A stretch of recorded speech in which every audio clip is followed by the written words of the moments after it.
Movies next మనకి boot కట్టు బాలరాజు రాబోతుంది కదా. అండ్ ఇప్పుడు మన సినారియో చూసుకున్నట్టయితే ఒక్కొక్కరు ఒక్కొక్క ఎమోషన్స్ తోటి వస్తున్నారు. ఒకరు ఫాదర్ ఎమోషన్ కానీ ఫ్రెండ్ ఎమోషన్ కానీ.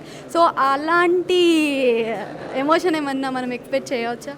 అంటే ఇందులో మదర్ ఫాదర్ వీళ్ళందరూ ఫ్యామిలీ ఎమోషన్స్ కంపల్సరీ ఉంటుంది సినిమాలో. అండ్ ఫన్ ఎక్కువ సినిమాలో బుట్కట్ బాలరాజులో. సో ఎంజాయ్ చేయొచ్చు అందరు కలిసి. అంటే మీరు ఇప్పుడు మీరు చూసుకున్న లైన్ మొత్తంలో కూడా ఎక్కువ లవ్ ప్యాటర్న్లోకి వెళ్తున్నారు. సో ఇప్పుడు మన ఆడియన్స్ ఎక్స్పెక్ట్ చేసేది కూడా యాక్షన్ ఫిలిమ్స్ బాగా ఎక్స్పెక్ట్ చేస్తున్నారు. సో యాక్షన్ ఫిలిమ్స్ అనేది కొంచెం ముందుకెళ్తూ ఉంటుంది. సో లవ్ కాన్సెప్ట్ అనేది ఆడియన్స్కి ఎలా దగ్గర అవుతుంది అనుకుంటున్నారు? సీతారామ మూవీ ఉంది, అది యాక్షన్. మరి 100 కోట్లు సంపాదించింది సినిమా సింపుల్. అంటే ఒక లైన్లో చేస్తున్నారు కదా. ఇప్పుడు దుల్కర్ సల్మాన్ గారు ఆల్రెడీ మనకి సీతారామం తర్వాత కింగ్ ఆఫ్ కోతా అట్లా. కానీ అదే దుల్కర్ సల్మాన్ గారు మరొక ఆల్బమ్ సాంగ్ కూడా చేశారు కదా. మీరు ఆల్బమ్ సాంగ్ చేశారు, లవ్ స్టోరీ చేశారు, మరి యాక్షన్ స్టోరీ అంటే లైక్ అలాంటి ఎలా? ఇప్పుడే నేను యాక్షన్ ఇప్పుడు యాక్షన్ ఇప్పుడే నేను స్టార్ట్ చేస్తే బాగుంటుంది. నాకు ఏంటంటే ఒక సబ్జెక్ట్ బాగుండి అదంతా ఉంటే యాక్షన్ మూవీ చేయడానికి రెడీ ఉన్నా. బట్ దానికంటూ ప్రిపేర్ అయ్యి ఉండాలి.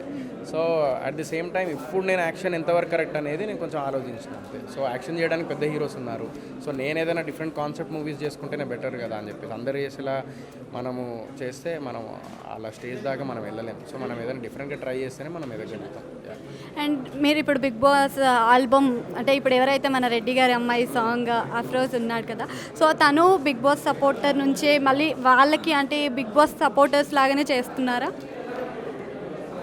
అంటే కొరియోగ్రాఫర్ని చూసుకున్నా మనకి బిగ్ బాస్ నుంచి అలా ఏం లేదు. అందరు కొత్త వాళ్ళు, నాకేం లేదు. వాళ్ళు కొత్త వాళ్ళు, టాలెంట్ ఉన్న వాళ్ళు. డెఫినెట్లీ నేను అందరు అలాంటి వాళ్ళతోనే కలిసి చేద్దామని నేను స్టార్ట్ చేసిన. అండ్ ఇప్పుడు బిగ్ బాస్ టాపిక్ వచ్చింది కానీ ఆబ్వియస్లీ మీ సీజన్ నుంచి ఈ సీజన్కి మీకు డిఫరెన్స్ ఏం కనిపించింది? ఏం డిఫరెన్స్ లేదు. అవే లోలి పంచాయతీలు, అదే ఫన్, అదే కామెడీ, అదే టాస్కులు, అదే. అంటే వాళ్ళకి ఇవి ఉన్నాయి, మాకు ఇవి లేవు, మాకు అవి పెట్టలేదు అనే కొంచెం టాపిక్ రీసెంట్లీ మనం గీతా మాధురి గారు కూడా చెప్పారు కదా, మాకు ఆ టైప్లో ఉన్నప్పుడు మాకు అలా ఇవ్వలేదు. ఏం లేదండి, ఏం లేదు. అన్నీ యాజ్ ఇట్ ఈస్ అన్నీ ఉంటాయి. గేమ్ అదే, ఫుడ్ అదే టాస్కులు, అదే టాస్క్లు ఏమైనా డిఫరెంట్ ఉండొచ్చు, మనుషులు డిఫరెంట్ ఉండొచ్చు, కానీ గేమ్ మాత్రం బిగ్ బాస్ అదే ఉంటుంది కాబట్టి.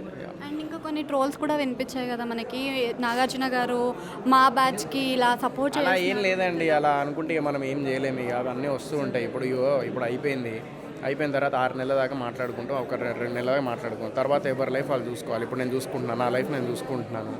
నేను సినిమాలు చేసుకుంటే ఏదో కష్టపడుతున్నాను, నా ఫ్యామిలీని చూసుకుంటున్నాను, నా రెస్పాన్సిబిలిటీ చూసుకుంటున్నాను, కష్టపడుతున్నాను. ఇక అంతే, అది అయిపోయింది. జస్ట్ ప్రీవియస్ అన్నిట్లలో చూడలేదు, పర్సనల్గా తీసుకొని దాన్ని పెద్ద ఇష్యూ చేసుకోవాల్సిన అవసరం లేదు. బయట జనాలు గేమ్లా చూసేసి ఎంజాయ్ చేయాలి. ఎవరైనా ఇష్టపడితే బయటకు వచ్చిన తర్వాత రెస్పెక్ట్ఫుల్గా వాళ్ళని రిసీవ్ చేసుకొని మంచి హ్యాపీగా ఉండాలి. అదే కోరుకుంటాను నేను.